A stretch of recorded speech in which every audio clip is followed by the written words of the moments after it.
This is Poppy and Rye Chapter 12. Chapter 12 is called In the Nest. In Clover and Valerian's nest under the boulder, there was nothing but despair. Poppy's news of Ragweed's death had devastated the family. The coming of the beavers, the damming of the brook, the creation of the pond, the change of their homes, all of that had been difficult to accept. But the family had shared the notion, spoken and unspoken, that Ragweed would return home and somehow, some way, sort things out. Poppy's tragic news made it perfectly clear that no such thing would happen. Everything was now worse. In the corner of the nest sat a disconsolate Clover, staring off into nothing that anyone could see. From time to time she let forth a profoundly deep sigh and shifted her bulk as if gathering her last breath in her chest. Though her black eyes were dry, she held such weight of wretched pain, it alarmed her own children. When a child brushed by, it always seemed like an accident, but it happened often. Clover reached out and touched it gently.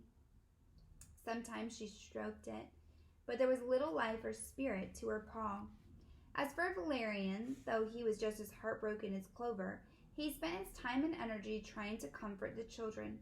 "Your mother will be fine," he kept telling them. "She's just very sad. It is sad."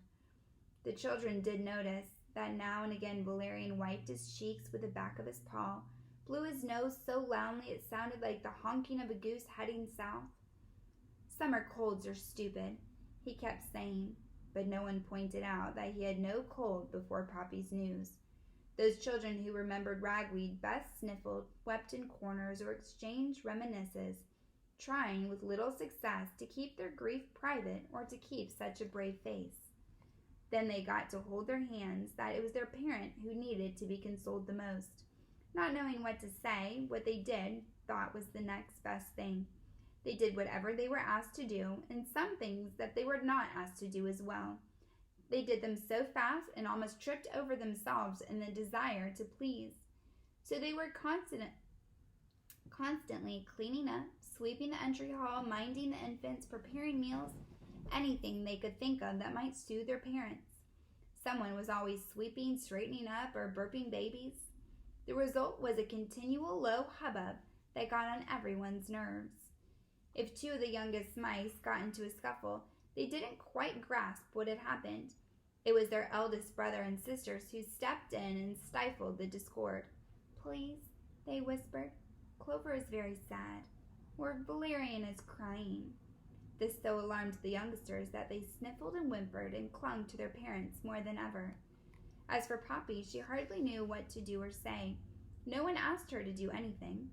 No one asked her to leave. On the contrary, they had assured her that she could stay. She was stared at a lot as one who had a particular connection to Ragweed and his awful death, and thus seemed extraordinary.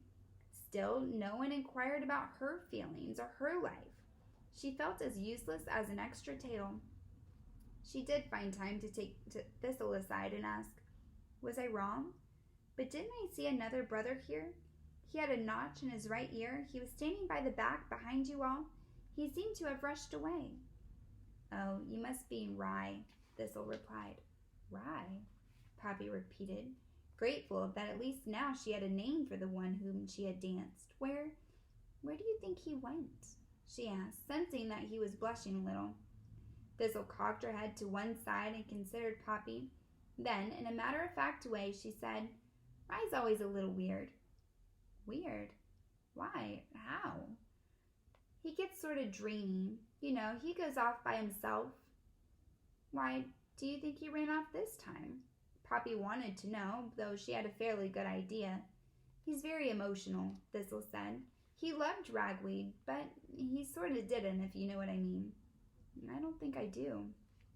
"A younger brother?" Thistle whispered, as if that explained it all.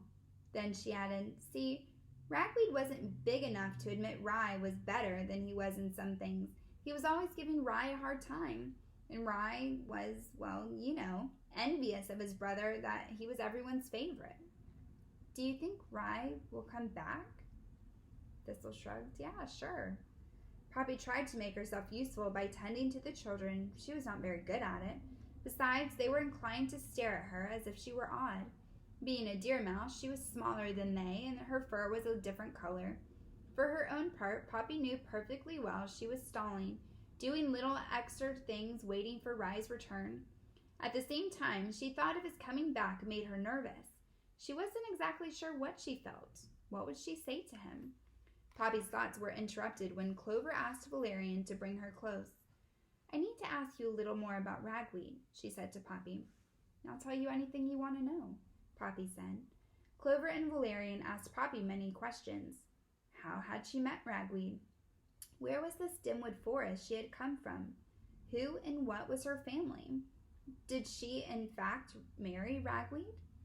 Poppy told them that all that had happened.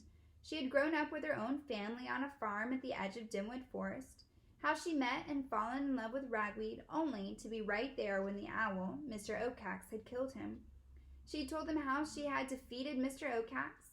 Finally, she told them of her desire to bring them the news to her son.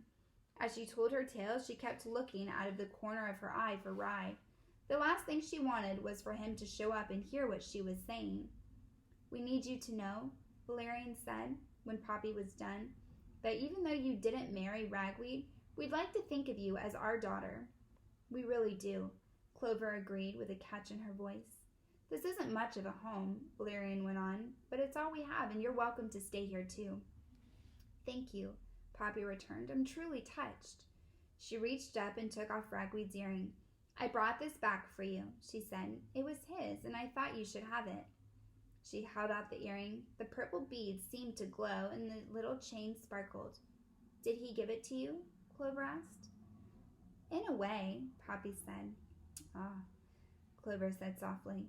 "He wasn't wearing one when he left home, so it must be something to do with the life he had with you." "I have no idea where he got it," Poppy told them. "He had it on when I met him." "Any notion of what he did from the time he left here to the time he met you?" Valerian asked. Poppy shook her head. "He never really said, but he did talk about his home fondly." Clover held the earring in the palm of his paw as if it were something magical. With a sigh, she offered it to Valerian, who contemplated it too. Then Valerian handed it back to Poppy. "I think you should keep it." Poppy looked to Clover, and Clover nodded in agreement. After a moment's hesitation, Poppy took the earring and fixed it back to her ear. "I'll stay a little while." Poppy knew she was only staying so she could speak to Rye. What had happened with ragweed, she was telling herself, was in the past. It was done, finished, complete.